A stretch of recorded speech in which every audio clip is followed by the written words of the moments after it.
You talked about Tim McGraw a little bit. Obviously, he was big in you signing, I think, with Curb Records there early in your career. Can you elaborate on that relationship, how it got started, and where you kind of stand with Tim today? He was working with my producer, Byron Gallimore, who was not my producer at the time. Byron heard me on a radio show singing some live performance or whatever and contacted me. So then Byron and I went into the studio to cut some songs. We recorded some songs to see, like, he wanted to, hunker down into, what is your style? Like, what do you sound best singing? So we sing all different kinds of songs. And so he was playing those demos, those recordings for Tim McGraw while they were in the studio. And he's, producing them, and Tim became a fan of my voice. And so then we met, and he's like, man, I love the recordings you're doing. And we kind of became, acquaintances that way. And I'd always see him at Byron's office when he was recording or when I was working down there or writing.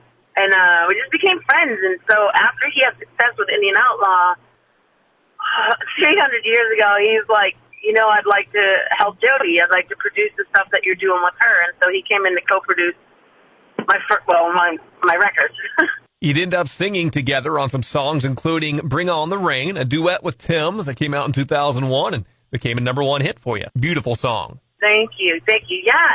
It's funny because he was like, you look where our careers were at that point. I mean, he was screaming hot, and so his career was screaming hot. I mean, and so he was like, hey, do you mind if I go in and just toy around with some backgrounds on this song? I was like, yeah, no, don't mind at all. Go for it.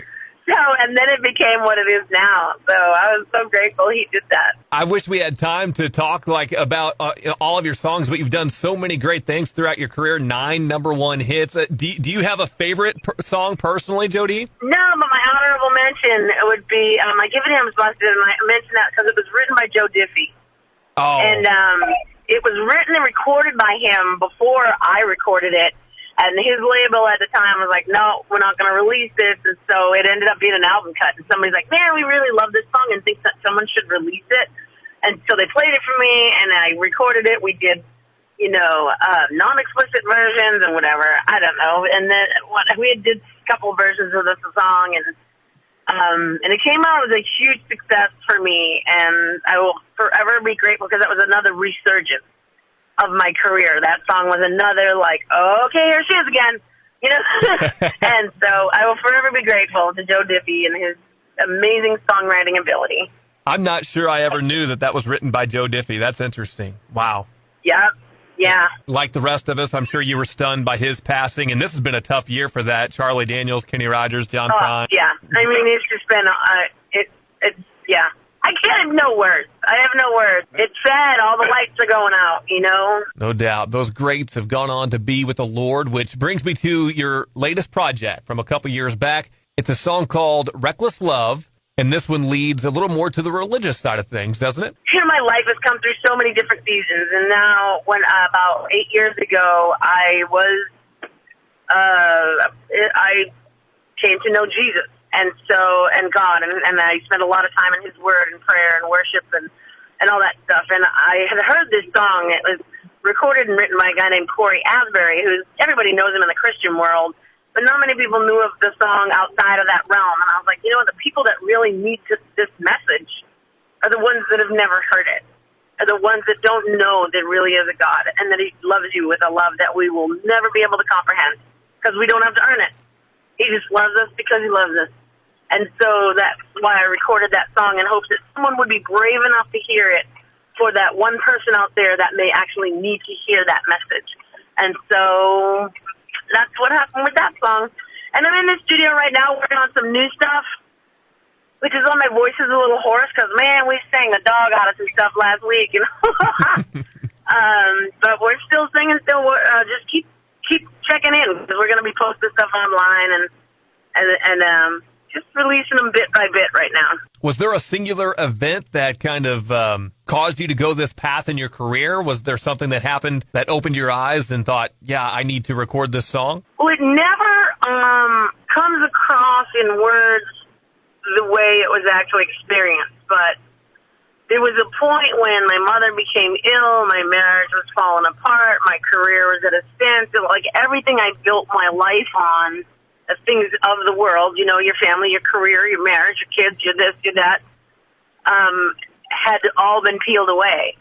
And I was just a moment where I was on my front porch. I was not in a church. I wasn't at an altar. I wasn't, screaming out, just going, "Oh God!" I was just alone, and I heard it. I don't even know how to explain it. Not in my mind, not in with my ears, but I heard in my spirit, "She's mine." And instantly, I knew that was Jesus. I was like, "That was Jesus." Like, I heard of this guy. I don't think I know him. And I happen to live next to a guy named Steve Green, who is a real big Christian artist. He was an older gentleman. And so the next day, I was rapping on his door going, "You have to tell me about Jesus, because he spoke to my heart yesterday, and I don't know anything about him. I mean, I know about Christmas and Easter, but I need more. I need to find out more." And so, I mean, I had enrolled in theology and ministry at a school for theology, and studied under some great people, and just learned more about that. And I do want to share that, because there is a God that is real. He is the one true living God, and we are not even giving him the time of day. And yet he has created us, and he has loved us since before we even took our first breath. He loved us. He knew us, that spirit that's within us. And my mother just passed away a couple months ago. And I remember standing there with my son, and my son said, "She doesn't look the same." And at her funeral, this might be a little morbid to your show, but it's the truth. So there was an open casket, a viewing, and then we had the funeral. And it was just a family, because nobody was allowed to go there.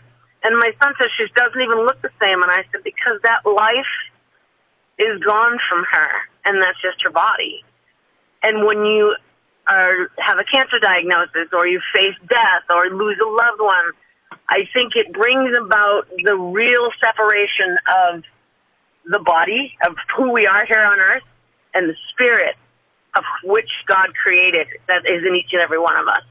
And it gives a real understanding to that. So, anyway, I know it's kind of deep, and I do write a lot. I want to try to, because I knew of Jesus for a long time, but I never knew him.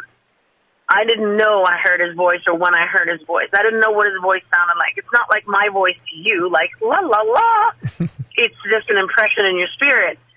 And one day I hope that I can get across what that really is, not what that really is, but what that's like for a person like me, who didn't grow up in church. I was raised on the street. I was home by myself all the time, and and I didn't understand all the Christian slang, and so people would lose me when they talk about Jesus. And I just think it's so crucial to know him. I don't want people to get lost. So the only way I know to do it now is with my music. And so, yes, that's why, is because I love you.